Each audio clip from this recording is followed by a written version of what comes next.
Hello and welcome to America in Focus, powered by the Center Square. I'm Dan McCaleb, Chief Content Officer at the Franklin News Foundation, publisher of the Center Square Newswire service. We are recording this on Friday, February 23rd.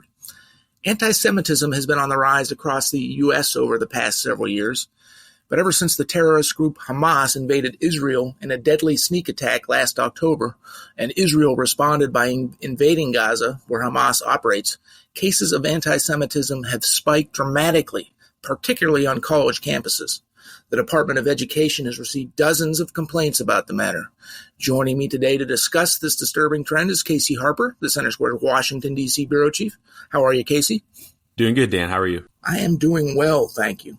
Casey, you interviewed a couple of Jewish students who filed complaints with the Department of Education about these anti-Semitism allegations. What did you learn?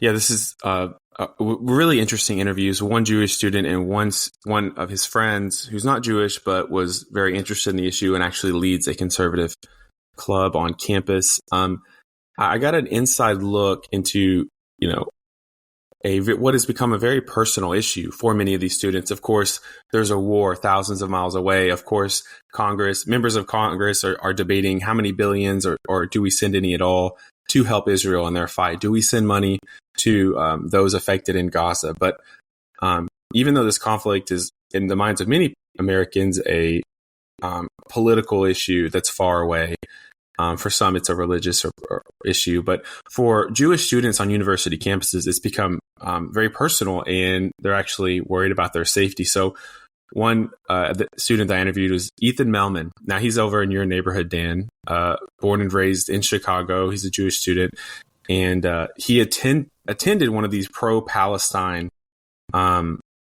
protests that broke out after October 7th. There was a flood around the nation, if you remember, of all these college students protesting against Israel's response, which has, left thousands of Gaza residents dead. The death toll number is in dispute, in my opinion.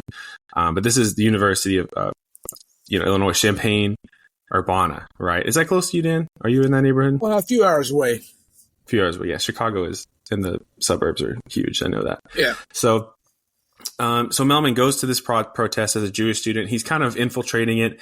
And some of the things that he heard and he recorded, and I did obtain video of this protest, were clearly were calls for violence right outside of, where he lived, where he goes to school. Some of the quotes, from those, educate those who think violence is unjust. Another quote was, decolonization looks like blood-stained knives and searing bullets. There was a sign I obtained a photo of, and it was like a poster, and it says, keep the world clean. And it's got a trash can that the Jewish Star of David. So basically keep the world clean, obviously by putting Jews in the trash or some Jewish culture, however you want to interpret it. And so Melman is recording this, and eventually the protesters there, the pro-Palestinian protesters, realize that he's not really on their side. He's been recording for a while. And so they surround him.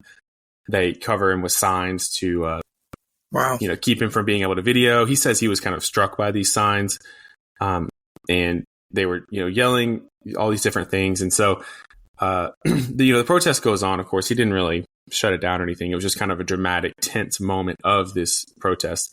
And he reached out to his university administrators, and really got no response. They just told him to seek the resources the university has available, which presumably would be counseling of some kind, I suppose.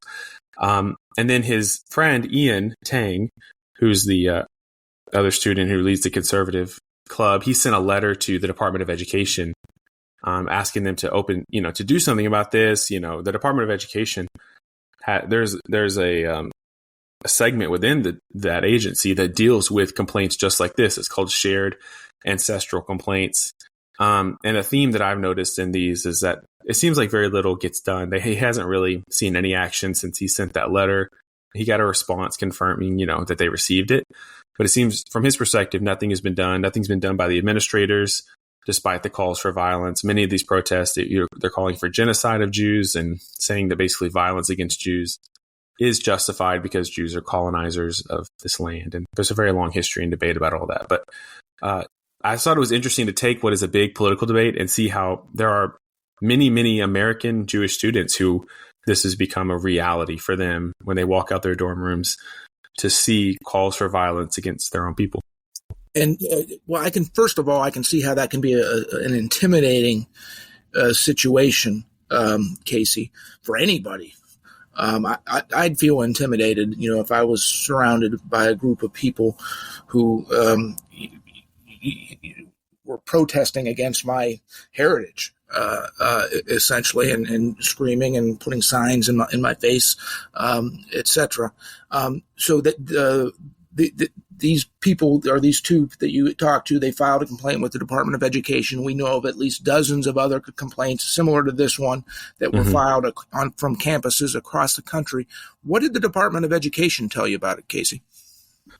They were not willing to really say anything to me. I did reach out to them, but they didn't give any substantive response or say that, hey, this is what we're doing and this is what we have done. They pointed to a press release they released in last fall, several months ago, that just, reminded campuses of their duty to, protect these students from this kind of discrimination. So I think that really sums up how these Jewish students feel, though. There was a little bit of lip service last fall, but really nothing else. And I think the thing to hone in on here, because we do believe in free speech and it's very important. And so protests inherently can't really be bad.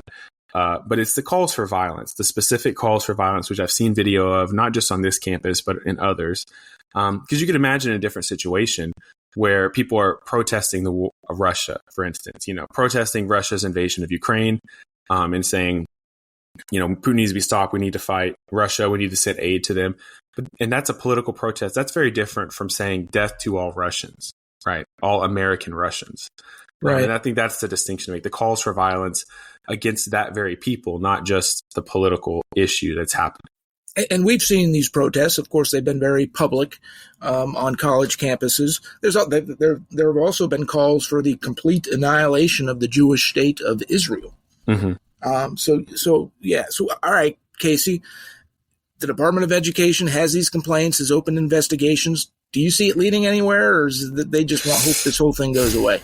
I mean, I doubt it. I think there is a lot of pressure on this issue because there are so many similar complaints. I could maybe see something happening, but it seems these complaints can stay open for a very long time, even beyond when students graduate. I think if one university had many of these complaints, something could happen. But I think ultimately, it seems like a lot of bluster, just administrative, bureaucratic, threatening. I don't think there's a lot of teeth behind these investigations. The Department of Education has the ability to enforce it, but it doesn't seem like there's a will to take any aggressive action. And the school administrators are, I think, very afraid to offend either side.